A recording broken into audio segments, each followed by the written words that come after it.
Naniniwala ka ba mga kasawi sa panahon natin ngayon ay napaka-importante ang pera?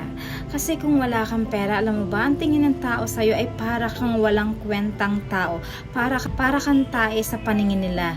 Kahit nga kamag-anak mo, kapag ka wala kang pera, alam mo ba, hindi ka papansinin. Hahayaan ka lang yan. At alam mo pa ang gagawin nila, sisiraan ka pa sa ibang tao. Kaya napaka-powerful ang pera ngayon mga kasawi. Maniwala kayo at sa hindi. Alam mo ba, kapag ka may pera ang isang tao, halos isasamba ka nila. Dahil powerful ka. Dahil marami kang pera. Kaya kung wala kang pera, kawawa ka sa panahon ngayon mga kasawi. Kasi kahit na magkasakit ka, walang tutulong sa'yo. Kahit na magutom ka, walang magbibigay sa'yo kahit kamag-anak mo pa. Alam niyo ba kung bakit?